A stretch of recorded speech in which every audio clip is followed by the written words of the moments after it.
Halo sobat, kembali lagi di channel Juara Donghua.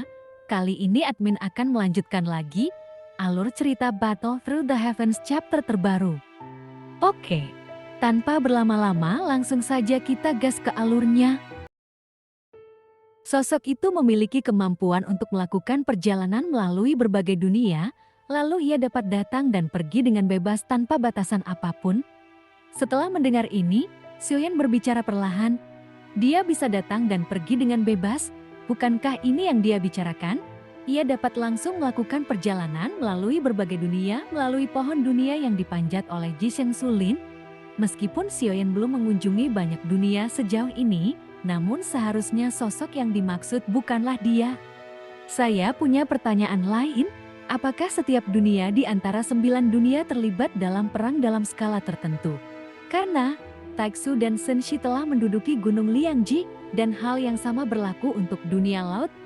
Siang awalnya damai pun juga terlibat dalam pertempuran antara dewa dan iblis. Nampaknya, dunia kuno abadi dan iblis baru saja bangkit dari kesulitan.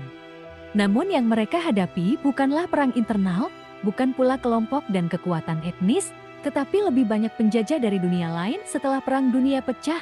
Lalu, dunia kuno abadi dan iblis juga menderita kerugian besar setelah kejadian ini. Dan untuk memperbaiki penghalang dunia, Xiaoyan menghabiskan banyak sumber daya dengan imbalan dan dunia, dan bahkan menawarkan 50.000 dewa abadi untuk membantu pertarungan sensi sampai batas tertentu. Dunia abadi dapat dianggap menempati bayangan pertempuran yang sama dengan sensi, yaitu mereka tidak sendirian.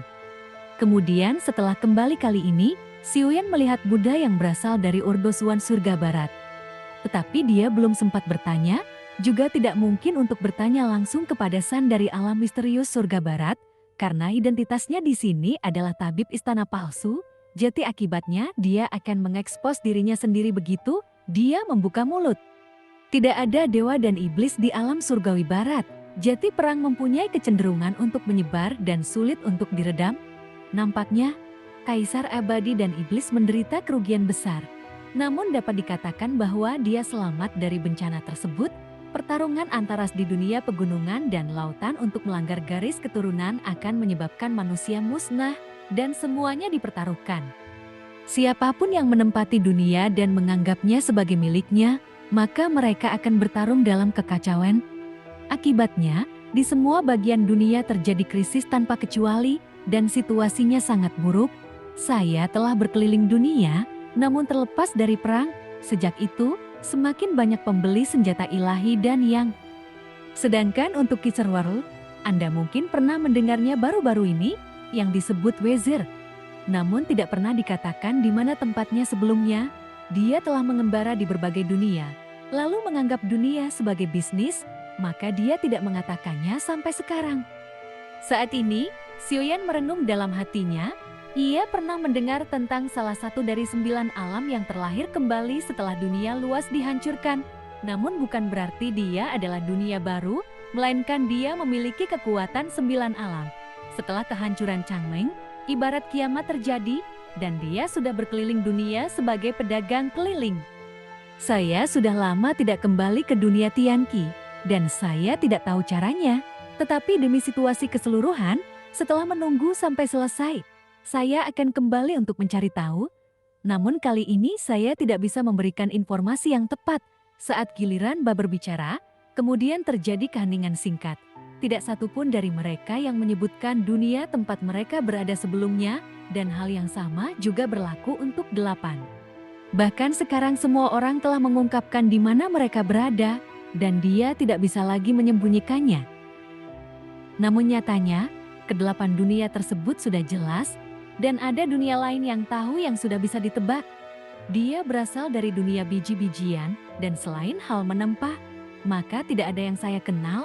Apa yang dikatakan Ba bahkan lebih singkat lagi, tidak banyak bicara kecuali tentang dunia tempat dia berada.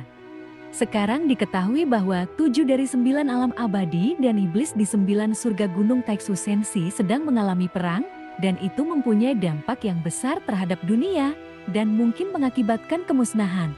Setiap orang harus memahami dengan jelas perselisihan mengenai Taixu dan Senshi. Saya adalah mantan raja, dan saya tidak mengetahui hal-hal spesifik yang sesuai untuk tantangan tersebut, Xiaoyan pun membuat tanda palsu lagi. Dokter kekaisaran berpegang teguh pada identitasnya sebagai mendiang raja, dan dia bisa menggunakan identitas ini untuk membuat alasan untuk apapun.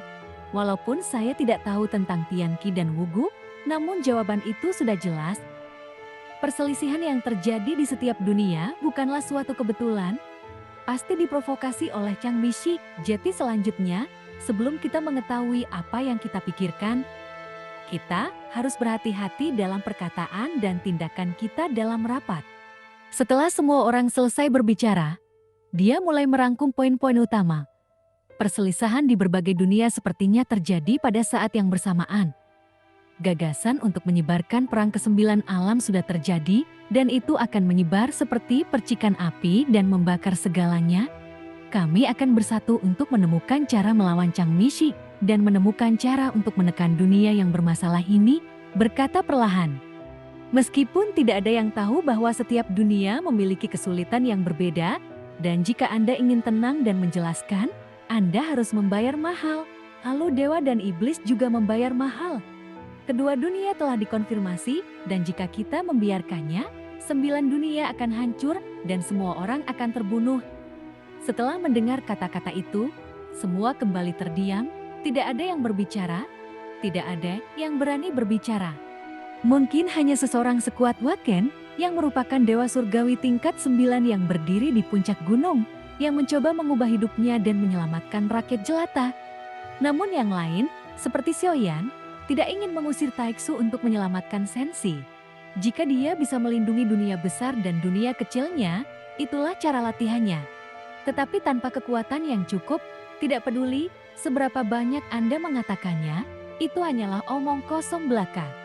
Inilah alasan mengapa Xiaoyan tidak berbicara, dan adapun alasan lainnya, dia tidak tahu. Adapun hubungan antara Jiang Tianzun dan tuanya, Xiaoyan masih belum mengetahuinya.